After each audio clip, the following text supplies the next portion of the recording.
En el capítulo anterior pudimos ver el contraste entre la educación que Ana le impartía a Samuel y la educación que Elí le impartió a sus hijos. Y esto, por supuesto, trajo una actitud en cada uno de ellos. Samuel, a pesar de ser muy joven, aprendió a respetar a Dios y a no dejarse influenciar por aquellas cosas que estaban a su alrededor, incluso aquellas que eran practicadas por los sacerdotes en el santuario. El capítulo número 3 del primer libro de Samuel comienza hablando que el joven Samuel ministraba al Señor ante Elí. En aquellos días, la palabra del Señor escaseaba. Esto es impresionante. ¿Cómo es que la palabra del Señor escaseaba y no había visión frecuente? Dios ya no se manifestaba en el santuario, los rituales continuaban, los sacrificios se hacían de una manera degradante, pero se hacían. Se continuaban practicando las fiestas, se seguían celebrando aquellas conmemoraciones espirituales que recordaban lo que Dios había hecho por su pueblo en el pasado, pero Dios ya no estaba allí presente, porque todo lo que había en el santuario era símbolo del plan de salvación de Dios. Pero el pueblo había puesto más su mirada en las formas y los sacerdotes más en los beneficios que podían extraer del santuario que de la verdadera reverencia a Dios. No es que no eran creyentes, creían en la existencia de Dios poderoso. Creían de que Dios había guiado al pueblo en el pasado, pero no vivían de acuerdo a las convicciones que decían tener. Y Samuel ministraba allí, pero lamentablemente Dios no se revelaba. Un día, cualquier día, un día de esos, y posiblemente pasó mucho tiempo desde la reprensión que recibió Elí en el capítulo 2 por parte de un varón que vino a decirle que las cosas estaban mal en su hogar y que Dios lo iba a castigar. Era un tiempo también para que Elí reflexionara y pudiese cambiar el rumbo de su vida. Pero el contexto de los capítulos nos indican que Elí no fue transformado, no quiso cambiar. Versículo 3, un día, cuando los ojos de Elí, y nótese que ya parece que pasó tanto tiempo, que habla de la ceguera por el envejecimiento de este sacerdote. Cuando los ojos de Elí empezaron a oscurecerse y no podía ver, estaba él acostado en su aposento y Samuel se hallaba durmiendo en el santuario del Señor donde estaba el arca de Dios. ¿Podríamos pensar que Samuel dormía en el lugar santísimo? No, era imposible que Samuel durmiese en el lugar santísimo. La situación estaba tan mal, pero Samuel no se iba a atrever a entrar a un lugar donde solo podía entrar el sumo sacerdote una vez al año en el día del Yom Kippur, en el día de las expiaciones. Lo más seguro es que desde la parte de afuera, desde el atrio exterior, Samuel haya tenido su habitación y la habitación estuviera cerca del lugar santísimo donde estaba el arca del Señor. Samuel se hallaba durmiendo antes de que la lámpara de Dios fuese apagada. Y aquí vemos un problema muy grande. Porque según lo que hemos leído en capítulos anteriores, en libros anteriores, en la Torá, las lámparas del santuario debían arder continuamente. Ese es un símbolo de que la luz y el entendimiento y el conocimiento de la voluntad de Dios nunca se debe apagar en el pueblo de Israel. Por la obra del Espíritu Santo, su pueblo debe ser una luz que ilumine el camino de los demás. Pero la actitud de Israel estaba reflejada en las lámparas. Mientras las lámparas estuviesen encendidas, era un indicativo de que Israel conocía claramente la voluntad de su Dios e iluminaba a los demás. Pero según la declaración, las lámparas se estaban apagando, se apagaban, se descuidaba el trabajo ministerial. Los sacerdotes tuvieron en poco su obra dentro del santuario.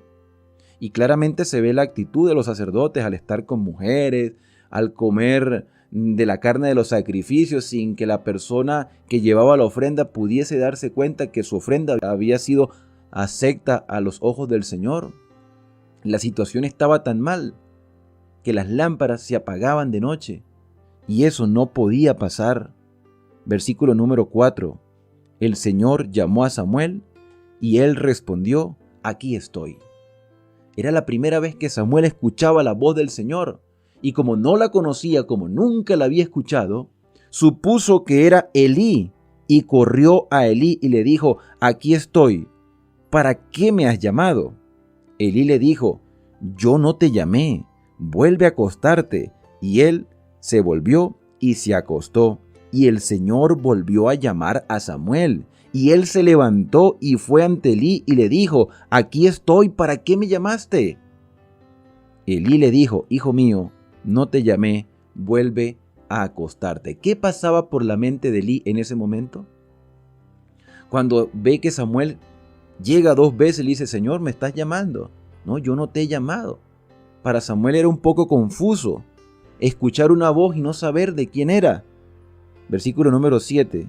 Samuel no había conocido antes al Señor, ni le había sido revelada palabra del Señor.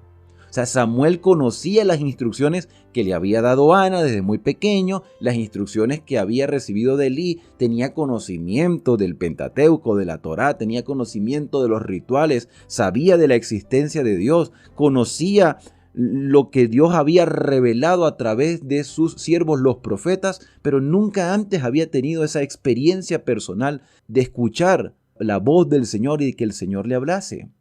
Hoy muchos quisieran tener esa experiencia de escuchar la voz del Señor, pero la verdad es que no estamos preparados para escuchar con claridad la voz del Señor. Por eso Él nos revela su voluntad a través de su palabra. Todo es un proceso de preparación y santificación para que cuando Cristo venga, entonces estemos listos para ir al reino de los cielos. Si en este momento no estamos dispuestos a hacer la voluntad del Señor escrita en su palabra, ¿cómo esperamos que Dios nos hable?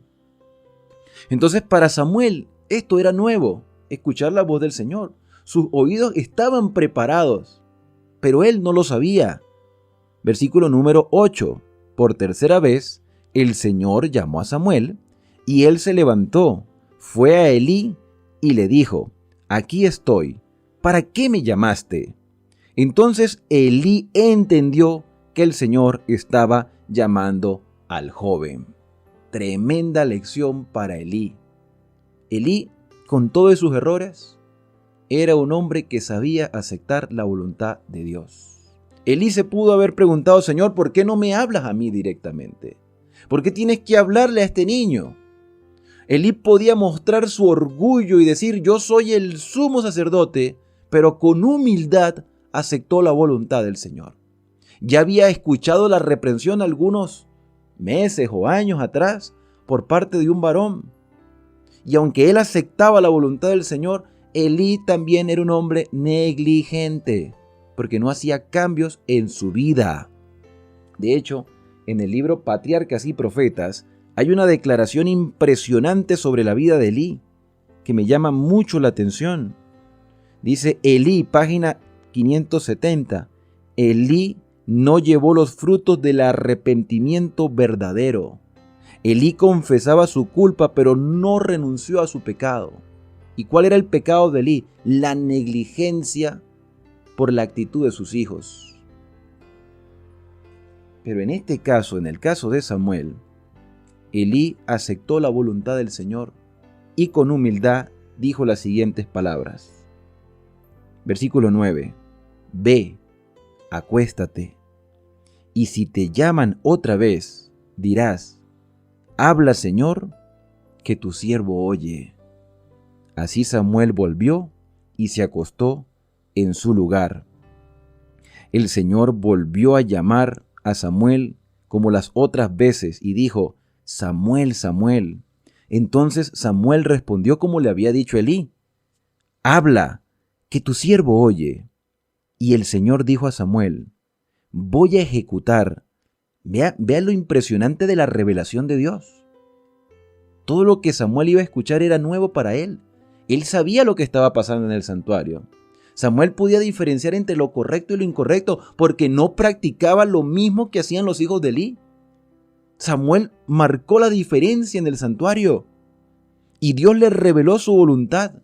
En este momento, a partir de este momento, Samuel se convierte en el profeta del Señor. Versículo número 11. Voy a ejecutar en Israel tal cosa que a todo el que la oiga le zumbarán los oídos. Aquel día despertaré contra Elí todo lo que dije acerca de su casa, de principio a fin. Le mostraré que juzgaré su casa para siempre por la iniquidad que él conoce. Él sabía lo que estaban haciendo sus hijos, pero fue negligente en reprenderlos con dureza. Él conoce la iniquidad, porque sus hijos han blasfemado a Dios y él no los reprendió. En el libro Patriarcas y Profetas se nos hace una exhortación a nosotros tomando en cuenta la experiencia de Elí. En el capítulo titulado Elí y sus hijos, que quiero hacer un video solo hablando de este tema, la sierva del Señor muestra que no hay maldición más grande en una casa que la de permitir a los hijos que hagan su propia voluntad. Cuando los padres acceden a todos los deseos de sus hijos y les permiten participar en cosas que se reconocen perjudiciales, los hijos pierden pronto todo respeto por sus padres. ¿Qué perdió Elí? El respeto de sus hijos. Porque Elí fue negligente, consentidor, permisivo. Y dice la declaración: toda consideración por la autoridad de Dios o de los hombres se pierde, y estos son llevados cautivos de la voluntad de Satanás. La influencia de una familia mal gobernada se difunde y es desastrosa para toda la sociedad. Se acumula en una ola de maldad que afecta a las familias, a las comunidades y a los gobiernos. Tremendo, ¿no? Lo que pasa en la casa se va a manifestar afuera. Lo que nosotros vemos en la calle, la actitud inadecuada de muchos jóvenes, es porque dentro de la casa ha habido un problema terrible que no ha encontrado solución ni cambio, porque han hecho las cosas a su manera, tomando sus propias decisiones sin consultar al Señor, sin tomar en cuenta a Dios para nada. Pero lo ilógico de esto es que Elí era un hombre de Dios y fue negligente y permisivo con sus hijos. Y esa puede ser la realidad de muchos de nosotros, los que somos padres. La tremenda responsabilidad que tenemos delante de Dios por la educación de nuestros hijos es grande. Y Dios nos va a pedir cuenta sobre eso. Esto a mí me hace temblar, esto a mí me preocupa mucho, porque yo soy padre. Y mire lo que sigue diciendo. Estoy en la página 565 de Patriarcas y Profetas. A causa de su cargo, la influencia de Elí era mayor que si hubiera sido un hombre común. Su vida familiar se imitaba por todo Israel. Los resultados funestos de su negligencia y de sus costumbres indulgentes se podían ver en miles de hogares que seguían el modelo de su ejemplo. Si se toleran las prácticas impías en los hijos, mientras que los padres hacen profesión de religión, la verdad de Dios queda expuesta al oprobio. La mejor prueba del cristianismo en un hogar es la clase de carácter engendrada por su influencia. Las acciones hablan en voz mucho más alta que la profesión de piedad más positiva. Si los que profesan la religión, en vez de hacer esfuerzos fervientes, persistentes y concienzudos para criar una familia bien ordenada como testimonio de los beneficios que reporta la fe en Dios, entonces son flojos en el gobierno de la casa y toleran los malos deseos de sus hijos, actúan como Elí y acarrean deshonra a la causa de Cristo y ruina para sí mismo y sus familias. Y concluyo con esta expresión que dice: el ejemplo que deben dar los que sirven en las cosas santas debe ser de tal carácter que induzca al pueblo a reverenciar a Dios y a temer ofenderlo. Elí reprendió a sus hijos, sí, pero sus hijos no le hicieron caso, y Elí entonces se le escapó de las manos porque desde muy pequeños los consintió, fue negligente, dejó que ellos hicieran lo que bien les parecía y esto causó el desastre que vemos en el libro de los jueces porque el pueblo descuidó la fidelidad a Dios. Si el sacerdote había descuidado su responsabilidad, ¿qué se podía esperar del resto del pueblo?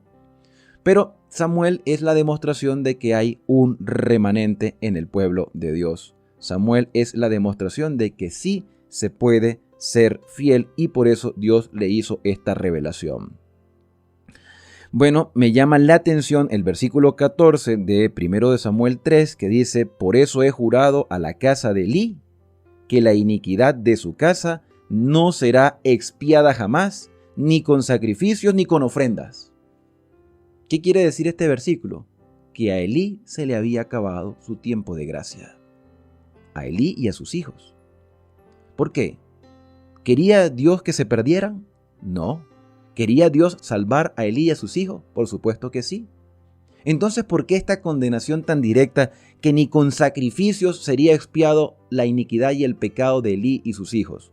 ¿Por qué?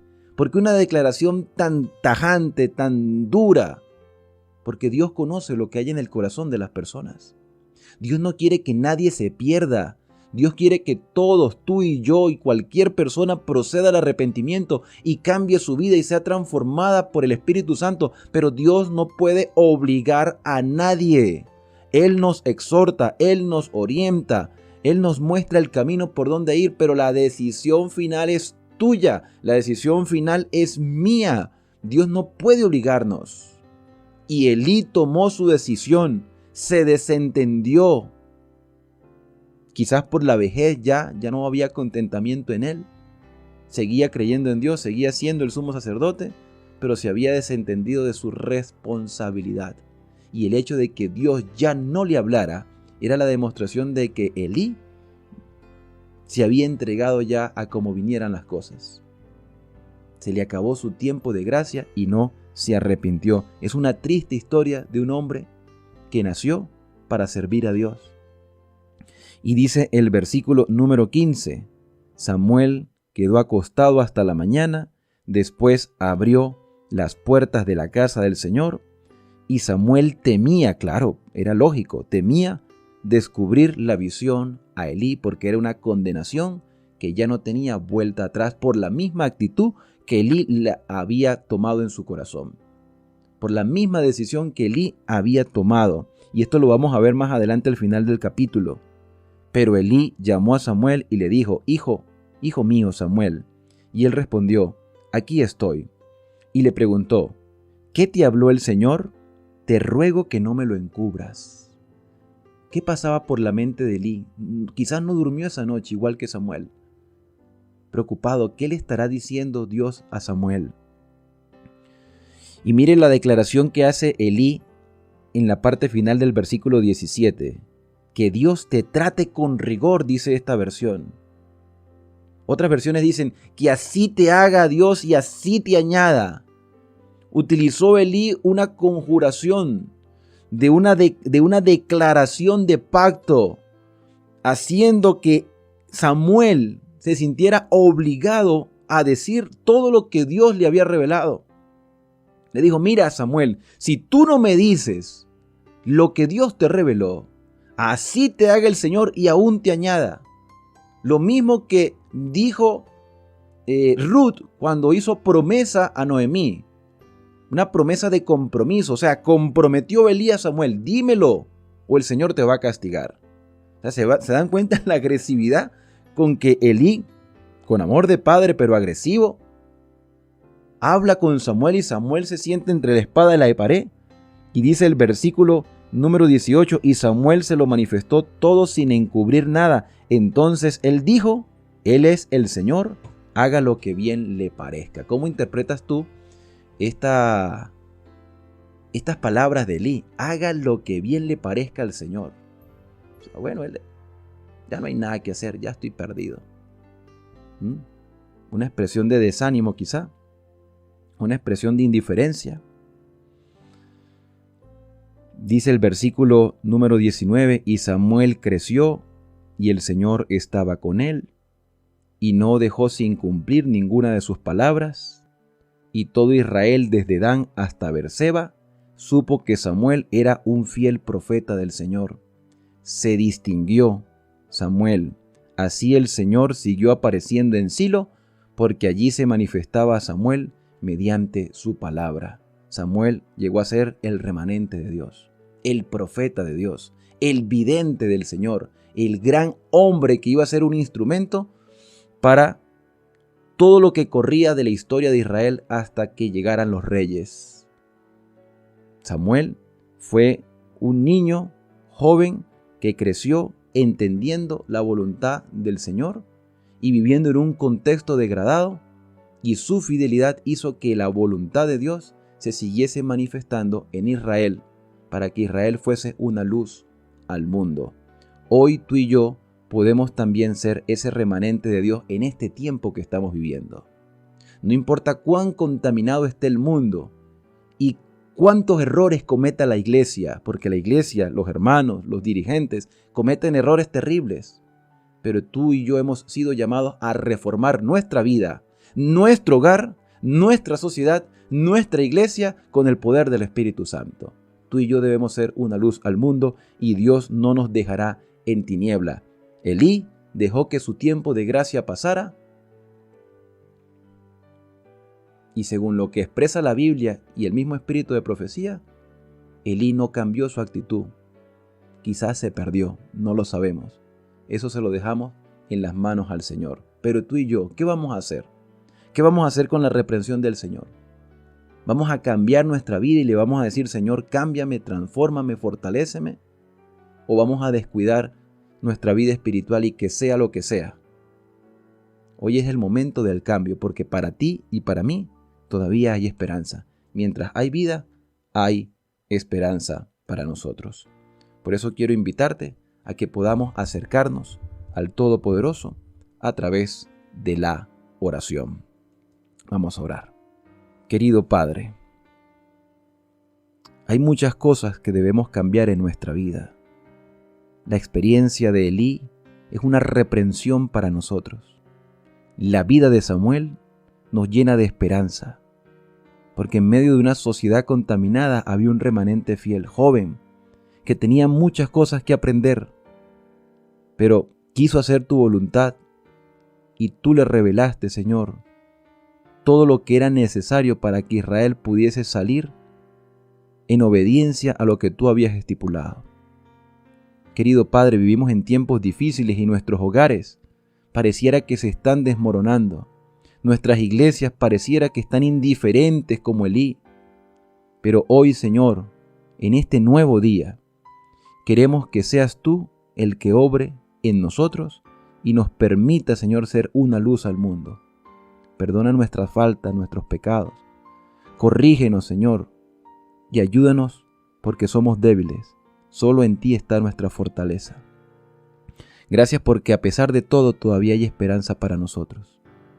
Todo esto te lo agradecemos en el santo y bendito nombre de Cristo Jesús. Amén. Bien, y de esta manera hemos llegado al final de nuestro capítulo explicativo por el día de hoy. La invitación es para continuar el día de mañana, cuando analizaremos juntos el capítulo 4 del primer libro de Samuel. Ahora, al despedirnos, decimos a cada uno: Dios te bendiga y te guarde. Haga resplandecer Dios su rostro sobre ti y tenga de ti misericordia.